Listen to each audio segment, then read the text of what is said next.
Hey, it's Coach Justin from Ultimate Baseball Training, and as you know, we're right in the middle of the World Series. So before we get too far along in this video, I want to know who you got. You got the Dodgers, you got the Red Sox, so leave a comment down below. Let me know who you think is going to take this 2018 World Series. I don't really have a favorite. I'm just hoping for a good series. However, I do think the Red Sox are really tough to beat. They proved that in the regular season, so I think the Dodgers definitely have their work cut out for them. Anyway, I want to know who you got, so leave a comment down below. Let me know Dodgers or Red Sox. Now, in today's video, this is going to be a little bit different. I thought since we're right in the middle of the World Series, I wanted to share some things that you can learn from watching the World Series. You know, one thing that I've always been curious about is what exactly does a World Series caliber athlete look like in terms of height and weight?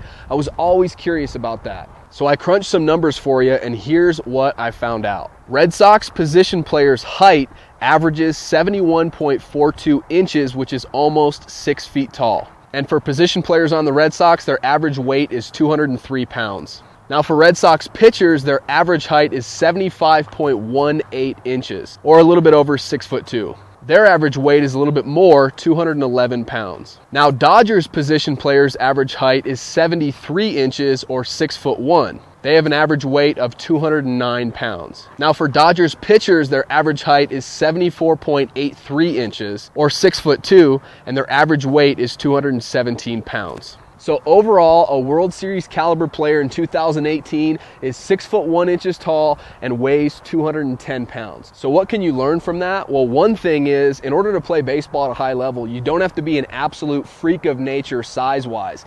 You know, yes, does it help to have a little bit more size? Would it be nice if you were 6'7" like Aaron Judge? Absolutely, but you look at Aaron Judge, who's a superstar, and you also look at Jose Altuve, he's 5'6", right? And so at the end of the day, what you can take away from this is in baseball, it's truly about your skills, not necessarily your size. Another thing you can take away from that is, guys, 6'1", 210 pounds, that's not a scrawny baseball player, right? These guys have really good frames on them. They have lean body mass. And so if you're a scrawny little baseball player right now, you know, yes, it's all about your skills, not necessarily your size, but you've probably heard the saying before in terms of at least pitching, mass equals gas. And so it's going to benefit you in terms of your athletic career if you're able to add lean muscle mass to your frame. And so for those of you guys at home, you know, your typical breakfast is Pop-Tarts, for example, or waffles or something like that. Just understand that these guys, although they're not, you know, all of them 6'5", 6'6", 250 or 260 pounds,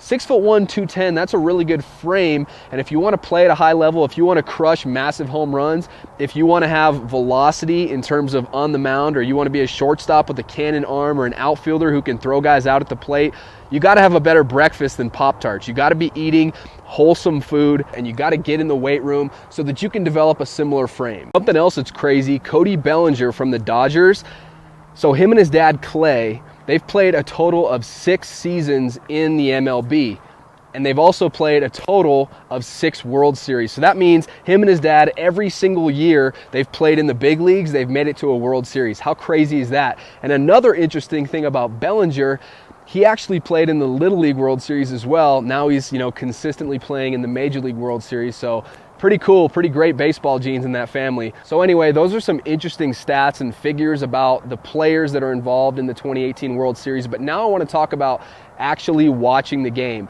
I encourage every single one of you, you need to be paying attention pitch to pitch. You need to be absorbing as much knowledge as you possibly can, because these are players playing the game at the highest level on the biggest stage in the world. So you can learn a lot. Let's talk about some specifics. One interesting thing to pay attention to is, how do these guys slow the game down, right? And what I mean by that is they're playing literally in the world's biggest game. They're playing on the highest stage. They want to play at peak performance, but the only way that you do that is you slow the game down and you play one pitch at a time. So what are the techniques that these guys do to slow the game down? Pay attention to that. With cameras all over the place, they catch a lot of different things. You're going to see guys in the dugout doing some visualization.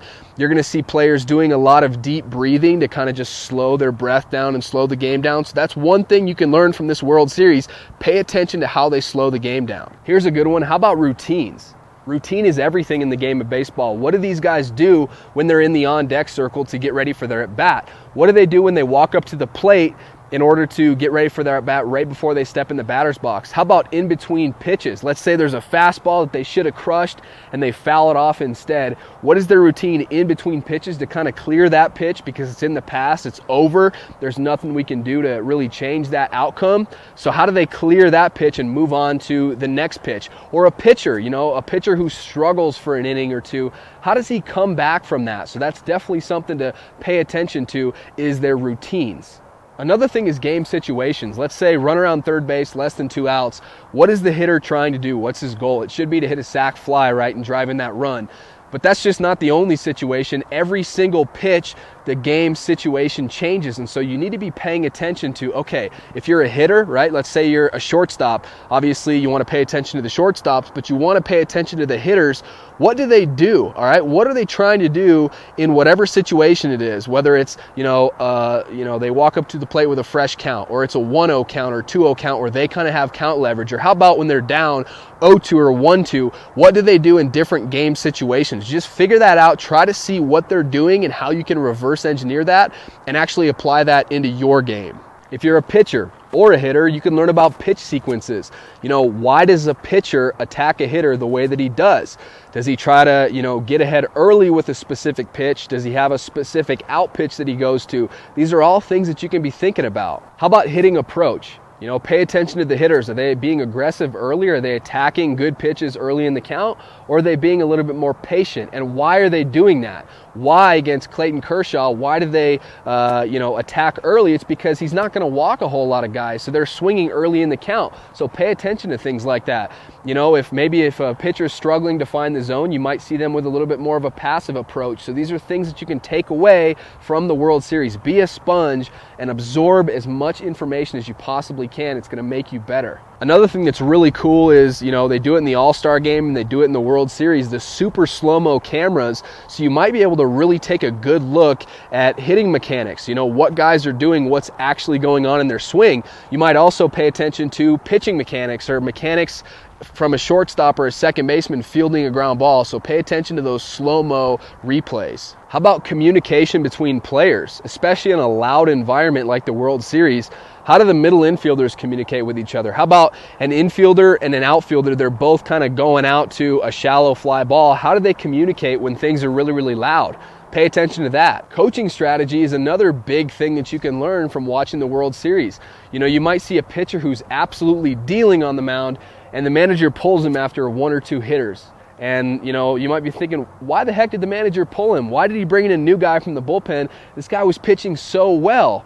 And what you maybe fail to realize, unless you're really paying attention to the game, is maybe there was a matchup that he really liked. One of his pitchers in the bullpen against one of the hitters that's coming up. Another biggie to pay attention to, how do these players, the players at the highest level, how do they bounce back from failure? Let's say they have a strikeout or they make an error in the field or a pitcher has a rough inning. How do they come back the next at bat or the next inning and continue to be their normal self and play at peak performance? So these are just a few things you can learn from watching the World Series. If you haven't done so already, leave a comment. I want to know who you got, the Dodgers, the Red Sox, who you got. Leave a comment. If you're not subscribed to our channel yet, be sure to hit that subscribe button. We're coming out with brand new baseball videos every single week, and I know you don't want to miss any of them. They're going to get you better. So leave a comment down below, hit that subscribe button, and enjoy the series.